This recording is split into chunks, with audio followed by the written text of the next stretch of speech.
বিসমিল্লাহির রহমানির রহিম। প্রিয় দর্শক শ্রোতা ভাই বোনেরা, যে যেখানেই আছেন সালাম জানাচ্ছি। সালামুন আলাইকুম। শুনছেন QM Quranic message YouTube channel. আজ আপনাদের কিছু প্রশ্নের জবাব দিচ্ছি কোরআন ভিত্তিক। আশা করি আপনারা সকলেই ভালো আছেন এবং মনোযোগ সহকারে ভিডিওটা দেখবেন আশা করছি, না টেনে। এক ভাই প্রশ্ন করলেন যে আল্লাহ সম্পর্কে তার খারাপ ধারণা আসে, সেটা নামাজে হোক বা নামাজের বাইরে হোক, খারাপ চিন্তা আসে এবং উনি আল্লাহর প্রতিশ্রুতি দেখেন, কোনো মোল্লার প্রতিশ্রুতি বা কোনো ব্যক্তির প্রতিশ্রুতি হিসাবে দেখেন। এ ব্যাপারে কোরআন থেকে উত্তর দেবেন। ধন্যবাদ আপনাকে প্রশ্ন করার জন্য। তবে ভাই, ভয়ের কিছু নেই, আল্লাহ সকল সমাধান কোরআনে দিয়েছেন। আপনি জানেন শয়তান আমাদের পিছনে লাগানো, এটা বলার কিছু নেই। আল্লাহ বলে দিয়েছেন যে শয়তান আমাদের প্রকাশ্য শত্রু। নবী রাসূলরা, সাহাবীরা যে যুদ্ধ করেছেন ইসলাম রক্ষার জন্য, আমাদের নিজেদের জন্য শয়তানের সাথে আমাদের যুদ্ধ করতে হবে। এটাই সবচেয়ে কঠিন জিহাদ। জিহাদ আপনার করতে হবে এবং যাদের এরকম হচ্ছে, আল্লাহ সম্পর্কে খারাপ ধারণা আসছে, তাদের জিহাদ করতে হবে। আমরা কিন্তু মোল্লাদের কথা শুনছি, যেমন আউযুবিল্লাহি মিনাশ শাইতানির রাজিম পড়ছি শয়তান তাড়ানোর জন্য। এটা কোরআনের কোনো আয়াত নাই, অথচ আল্লাহ সঠিকভাবে আমাদেরকে জানিয়েছেন যে শয়তান কিভাবে তাড়াতে হবে। আর আপনার মনে যে আল্লাহর প্রতি খারাপ ধারণা আসছে, খারাপ চিন্তা আসছে এবং আল্লাহর প্রতিশ্রুতি আপনি দেখছেন, এটা কিন্তু শয়তানের কাজ। সুতরাং সূরা মুমিনুন ৯৭ এবং ৯৮ নম্বর আয়াতে যে দোয়া আল্লাহ শিখাচ্ছেন, যে সুপারসনিক অস্ত্র দিয়েছেন আমাদের, যেটা দিয়ে শয়তান তাড়াতে হবে, সেটাই ব্যবহার করতে হবে। কি? রাব্বি আউযুবিকা মিন হামাযাতিশ শায়াতিন ওয়া আউযুবিকা রাব্বি আইয়াদুর। আপনি এই আয়াতটা মুখস্থ করুন, বারবার পড়ুন, যখন আপনি সময় পাবেন তখনই পড়ুন। এবং সূরা নাস, কোরআনের যে শেষ সূরা, সেটা পাঠ করুন। শয়তান আপনার কাছে থাকতে পারবে না, শয়তান চলে যাবে। আর শয়তান যখন চলে যাবে তখন আপনার এই কল্পনা আসবে না। আল্লাহর কাজ বেশি বেশি করুন এবং আপনি অতিরিক্ত রাতে জেগে নামাজ পড়ুন। আল্লাহর কাছে বলুন যে আল্লাহ আমাকে ক্ষমা করো এবং আমার এই খারাপ ধারণা থেকে তুমি আমাকে মুক্ত করো। আমি তোমার ব্যাপারে আমার নিজের ইচ্ছা থেকে করছি না, শয়তান আমার পিছনে লাগা আছে, আমাকে শয়তান থেকে মুক্ত করো। আল্লাহ যে দোয়া শিখাচ্ছেন, এই দোয়া পাঠ করুন। আপনি মুক্ত হবেন, যুদ্ধে জয়ী হবেন শয়তানের সাথে এবং আপনার এই খারাপ চিন্তা থাকবে না। আপনি হাঁটতে বসতে উঠতে সব সময় এই দোয়া পাঠ করুন, শয়তান আর থাকবে না। আশা করি বুঝতে পেরেছেন। আরেক ভাই প্রশ্ন করলেন মৃত ব্যক্তির দাফন, এই ব্যাপারে আমি লম্বা ভিডিও দিয়েছি ভাই, চ্যানেল সাবস্ক্রাইব করুন এবং এই ভিডিও পেয়ে যাবেন।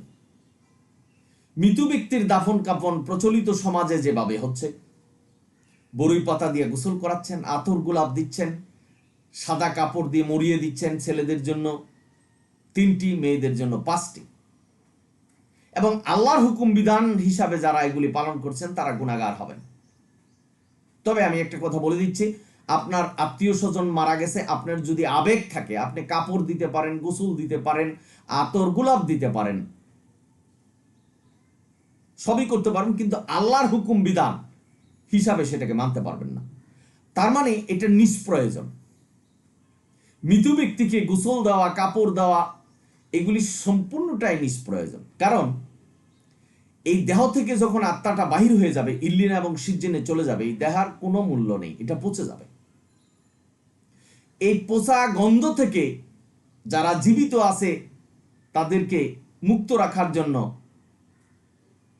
কবরস্থ করতে হবে, মাটির নিচে দিতে হবে, যেটা সূরা আবাসার 21 নম্বর আয়াতে আল্লাহ বলছেন যে কবরস্থ করো, মাটির নিচে পুঁতে দাও।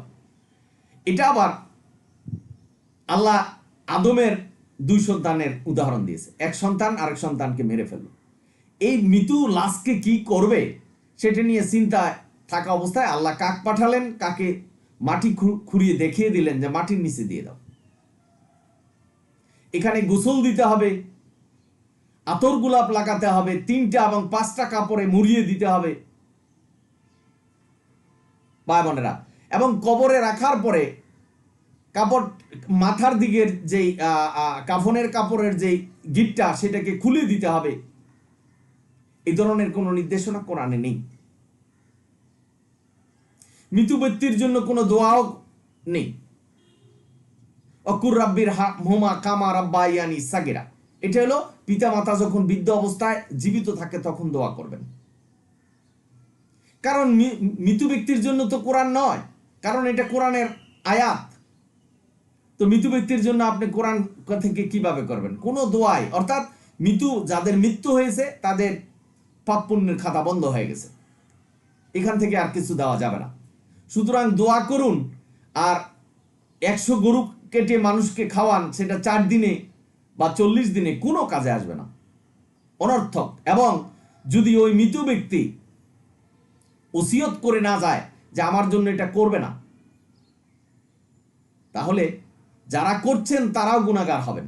আর যদি মৃত ব্যক্তি ওসিয়ত করে যে এটা করতে হবে, সেও গুনাহগার হবে। কারণ এই ধরনের নির্দেশনা আল্লাহ দেয়নি যে গরু কেটে মানুষকে খাওয়াতে হবে 4 দিনের দিন বা 40 দিনের দিন এবং বাৎসরিক পালন করতে হবে। কোনো কাজে আসবে না, কারণ মৃত ব্যক্তিকে আর খাওয়ানো যাবে না, পাপ পুণ্যের খাতা তার বন্ধ হয়ে গেছে, কোনো আত্মীয় স্বজন কোনো সোয়াব তার কাছে পাঠাতে পারবে না। কিন্তু আমাদের মোল্লারা এই মৃত ব্যক্তির সামনে কোরআন পাঠ করছেন, খতম দিচ্ছেন এবং এই খতমে টাকাও নিচ্ছেন। আজ আল্লাহ, এই যে মৃত ব্যক্তিকে উপেক্ষা করে ব্যবসা করছেন, গুনাহগার তারা হবে, এর জবাব দিতে হবে আল্লাহর কাছে। সুতরাং ভাই বোনেরা, প্রচলিত সমাজে যে দাফন অর্থাৎ জানাজার নামাজ পড়া হয়, এই ধরনের নির্দেশনা আল্লাহ দেয়নি। এটা হাদিসের নির্দেশনা। আল্লাহ সুস্পষ্টভাবে বলছেন কোনো মানুষের আনুগত্য করা যাবে না। কোরআনে যেহেতু নেই, সেটা করা যাবে না। এখন আপনাদের মনে প্রশ্ন জাগতে, তাহলে আমরা কি করব মৃত ব্যক্তিকে? খুব সহজ ভাষায় হলো যে যেভাবে আছে তাকে মাটির নিচে দিয়ে দেন, তার কর্ম নিয়ে সে চলে গেছেন। অর্থাৎ আত্মা যখন চলে গেছে, আত্মার সাথেই সবকিছু চলে গেছে। দেহটা যেটা, এটা পচে যাবে, পচে গলে যাবে। আমাদের মোল্লারা বলছেন যে কবরে আযাব হবে, প্রশ্ন করা হবে, ফেরেশতা আসবে, তাকে কবরে জীবিত করা হবে। এই ধরনের কোনো নির্দেশনা কোরআন দেয়নি। সুতরাং আমরা যদি বিশ্বাস করি, তাহলে কোরআনের আয়াত অস্বীকার করব, যেখানে আল্লাহ বলছেন যার সনদ নেই, যার দলিল নেই, সেটা বিশ্বাস করা যাবে না। সূরা হজের 71 নম্বর আয়াত। আশা করি বুঝতে পেরেছেন। তবে আপনি সমস্ত কিছু করতে পারেন। আপনার আবেগের কারণে আপনার বাবাকে গোসল দিবেন, দিতে পারেন, কোনো অসুবিধা নেই, কিন্তু এটা আপনার ব্যক্তিগত ব্যাপার। আল্লাহর হুকুম নির্দেশনা হিসাবে যদি এটা করেন, তাহলে গুনাহগার হবেন। বুঝে নিন, আপনি মৃত ব্যক্তিকে যা খুশি তাই করতে পারেন। সে মরে গেছে, এটা শেষ। আত্মা যখন ডিটাচ হয়ে গেছে, দেহ থেকে যখন আলাদা হয়ে গেছে, তখন এটা আর কোনো কাজ না, এটা পচে যাবে। এটা হলো করণীয় আমাদের। যেখানে পাপ পুণ্যের খাতাই বন্ধ হয়ে গেল, সেখানে জানাজার নামাজ পড়লেন, এই ধরনের নির্দেশনা তো কোরআন দেয়নি। আশা করি বুঝতে পেরেছেন। আরেক ভাই প্রশ্ন করলেন তাহাজ্জুদ নামাজ সম্পর্কে কিছু বলুন। তাহাজ্জুদ নামাজ হলো নবীর জন্য অতিরিক্ত। এটা সূরা বানী ইসরাইলের ৭৯ নম্বর আয়াতে বলছেন যে রাত্রির কিছু অংশ কোরআন পাঠ সহ জাগ্রত থাকো। বাবারা, আপনারা যারা শুনছেন, এবং এটা আপনার জন্য অতিরিক্ত। এখানে কিন্তু বলছে আপনার জন্য, এখানে আল্লাহ বলে নেই আপনার এবং আপনার কাউমের জন্য। সুতরাং এটা নবীর জন্য। যেমন মনে করেন নবীর স্ত্রীদেরকে বলছে যে নবীর মৃত্যুর পরে তোমরা অন্য কোনো সাহাবীকে বিবাহ করতে পারবে না, অর্থাৎ এটা শুধু নবীর পত্নীদের জন্য এই নির্দেশনা, আমাদের জন্য নয়। সুতরাং এখানে বলছে আপনার জন্য অতিরিক্ত, এটা নবীর জন্য। তবে ভাই, কিয়ামুল লাইল, রাতের নামাজ, এটা আছে। আপনি নফল নামাজ পড়বেন রাতে জেগে। আমরা কত গুনাহ করছি, রাতে নিভৃতে আল্লাহর কাছে কান্নাকাটি করুন যে আমি এই গুনাহ করছি, আমাকে ক্ষমা করো। নিজেকে আগুন থেকে বাঁচানোর জন্য আল্লাহ অনেক উপায় দিয়েছেন। তওবা করতে হবে, রাতের অর্থাৎ কিয়ামুল লাইল, রাতের নামাজ পড়তে হবে জাগ্রত অবস্থায়। কোরআন আমাদের কাছে পাঠিয়েছেন, দিনের বেলায় মাঠে কাজ করার জন্য নির্দেশনা দিয়েছেন, রাতে কোরআন থেকে পাঠ করো, কোরআন বুঝো আল্লাহ কি বলছেন। সুতরাং কিয়ামুল লাইল, রাতের নামাজ, নামাজ অর্থ হলো, এই সালাত শব্দের অর্থ হলো ব্যাপক, আল্লাহর হুকুম বিধান মানা, প্রচলিত যে নামাজ সেটা, জিকির করা, আল্লাহর স্মরণ করা, এগুলি সব হলো সালাত। আশা করি বুঝতে পেরেছেন। সুতরাং তাহাজ্জুদের যে নামাজ, যেটা আমাদের মোল্লারা বলছেন যে পড়ছেন তাহাজ্জুদ নামাজ, এবং বিভিন্ন রকমের নামাজ পড়ছেন, এগুলি যেটা কোরআনের কোনো দলিল নেই, সনদ নাই, সেটা অনুমান ভিত্তিক কোনো ইবাদত করা যাবে না। সুতরাং তাহাজ্জুদ হলো নবীর জন্য অতিরিক্ত, আমাদের জন্য কিয়ামুল লাইল, রাতে নফল নামাজ পড়বে। আরেক ভাই প্রশ্ন করছেন যে ঈদের নামাজের পূর্বে কুরবানি দেওয়া যাবে কিনা। কেন যাবে না ভাই? কুরবানির সময় তো 4 মাস, অর্থাৎ রামাদান মাসের পরে যে 4টা মাস, শাওয়াল, জিলকদ, জিলহজ এবং মুহররম, এই 4 মাসই কুরবানি দেওয়া যাবে। তো ঈদের পূর্বে কুরবানি দেওয়া যাবে না কেন? অবশ্যই যাবে। তা হাদিস কি বললো সেটা আমরা মানতে বাধ্য নই, তা মানুষের বানানো। ভাই বোনেরা, আপনারা যারা শুনছেন, 4 মাসই, এই রামাদানের পরে যে 4টা মাস, 4 মাসই আপনারা কুরবানি দিতে পারবেন, হজ করতে পারবেন। কিন্তু মোল্লারা একদিনই নিয়ে আসছে। দেখেন, এখানে আল্লাহ কিন্তু বলছেন যে কুরবানির মাংস খাও এবং খাওয়াও, খাওয়ানোর কথা বলছে, আপনি রান্না করে খাওয়াতে হবে। এখন আপনাদের মনে প্রশ্ন থাকতে পারে, আমরা তো মাংস দিয়ে দিচ্ছি, একদিনে কুরবানি আনার কারণে আপনারা মাংস দিয়ে দিচ্ছেন, কারণ হলো ফকির পাবেন কোথায় খাওয়ানোর জন্য? তখন ফকিরদের কাছে অনেক মাংস থাকে, তারা আপনার খাবার খেতে পারবে না, কয় বাড়িতে খাবে, যার জন্য মাংসটাকে দিয়ে দেওয়া হচ্ছে। অর্থাৎ আল্লাহ যে বলছেন খাও এন্ড খাওয়াও, আল্লাহ কিন্তু বলছেন যে 4 মাসই কুরবানি দাও, এর জন্য খাও এন্ড খাওয়াও। মানুষ বিভিন্ন সময়ে 4 মাসই কুরবানি দিবে, গরিব মানুষ খাবে, এই সুযোগ আল্লাহ দিয়েছেন। কিন্তু আল্লাহ যে সুযোগ দিয়েছেন দরিদ্রদের জন্য, এই সুযোগ থেকে আমরা বঞ্চিত করছি। একদিনে কুরবানি নিয়ে এসছে, তারা খেতে পারছেন না, এবং মাংস নিয়ে কি করছে, তাদের প্রচুর পরিমাণে মাংস, তাদের ফ্রিজ নেই, সংরক্ষণ করতে পারছে না, তাহলে তারা বিক্রি করছে। এই যে কুরবানির মাংসগুলি বিক্রি করছে, আপনি জানেন যে তাদেরকে মাংস দিলে বিক্রি করবে, তারা আপনি গুনাহগার হবেন না। সুতরাং এই 4 মাসই কুরবানি দিতে হবে, যাতে করে ফকিরের নেওয়ার, মাংস নেওয়ার বা ফকিরকে খাওয়ানোর চাহিদা থাকে। একটু চিন্তা গবেষণা করতে হবে। আল্লাহর প্রতিটা হুকুম কল্যাণ এবং শান্তি করে আমাদের কাছে পাঠিয়েছেন, কিন্তু আমরা সেটাকে জটিল করছি। 3 দিনে কুরবানি নিয়ে আসছে, তো 3 দিনে আপনি রান্না করে কাকে খাওয়াবেন, কার বাড়িতে কে খাবে? সুতরাং ভাই, আল্লাহর হুকুম নির্দেশনাই সবচেয়ে ভালো। আর কুরবানির মাংস আপনি 3 ভাগ করতে হবে, এই ধরনের কোনো নির্দেশনা আল্লাহ দেয়নি। খাও এবং খাওয়ানোর কথা বলছে। আপনি যদি ইচ্ছা হয় 7 ভাগ করুন, 10 ভাগ করুন, ভাগ করে আপনি কিভাবে দিবেন এটা আপনার ব্যক্তিগত, আল্লাহ এই ধরনের কোনো নির্দেশনা দেয়নি।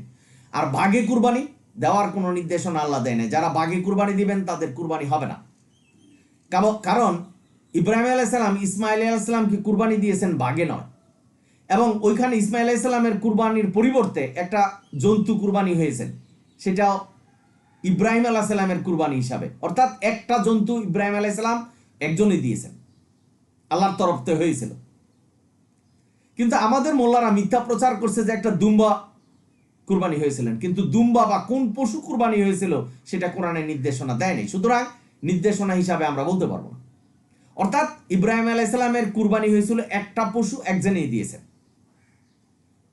তারপরে কোরআনে সূরা কাউসার ওয়ানহার, অর্থাৎ রক্ত প্রবাহিত করো, এটা একজনে একটা পশুই কুরবানি দেবে, ভাগে কুরবানির কোনো নির্দেশনা নেই।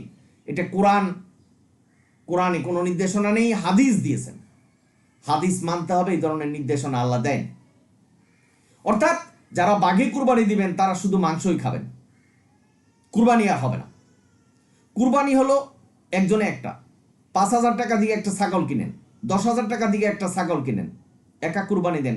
কুরবানির অর্থ হলো আল্লাহর নামে কুরবানি দেওয়া। কার নামে কুরবানি দেওয়া হবে না? আরেকটা কথা আমি বলছি, আমাদের মোল্লারা কিন্তু, আশেপাশের মোল্লারা বিসমিল্লাহ আল্লাহু আকবার করে কুরবানি দিচ্ছেন। মুজিবুর রহমানকে যদি মজ্জা বলেন, নাম যেমন স্পষ্ট হলো না, এই বিসমিল্লাহ বলে কুরবানি দিলে নাম স্পষ্ট হবে না, আল্লাহর নাম স্পষ্টভাবে বলতে হবে। বিসমিল্লাহির রহমানুর রাহিম বলে আল্লাহু আকবার বলে কুরবানি দিতে হবে।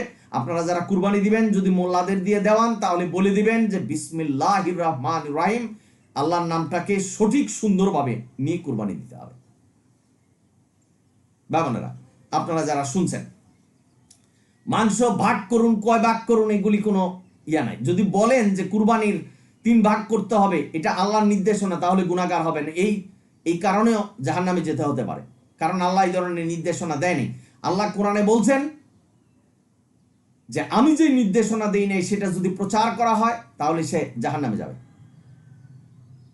সুতরাং ভাই বোনেরা, সাবধান থাকতে হবে। আল্লাহকে রাজি খুশি করানোর জন্য আল্লাহর নামে কুরবানি দিতে হবে, কারণ ব্যক্তির নামে কুরবানি হবে না। আপনি কুরবানি দিচ্ছেন, আল্লাহ এটা জানে, সুতরাং আল্লাহর নামে কুরবানি দিতে হবে। ভাই বোনেরা, আপনারা যারা শুনছেন, এই যে এক গরু 7 ভাগে দেয়, নাম বলে উমুক বাপের নাম অমুক, উমুক বাপের নাম অমুক, কুমুক বাপের নাম অমুক, এইভাবে নাম রেখে কুরবানি দেয়, এগুলি দুরস্ত নয়, এগুলি সম্পূর্ণ নিষেধ, লক্ষ্য রাখতে হবে। সুতরাং আশা করি আপনাদের প্রশ্নগুলি পেয়েছেন। ধন্যবাদ আপনাদের সকলকে প্রশ্ন করার জন্য। এবং পরিশেষে আমি বলতে চাচ্ছি, যদি ভিডিও ভালো লাগে সাবস্ক্রাইব এবং শেয়ার করবেন, মানুষকে জানিয়ে দেন, আপনিও সওয়াবের অংশীদার হন, এবং সাবস্ক্রাইব করুন চ্যানেল। অনিল হামদুলিল্লাহি রাব্বিল আলামিন। সালামুন আলাইকুম।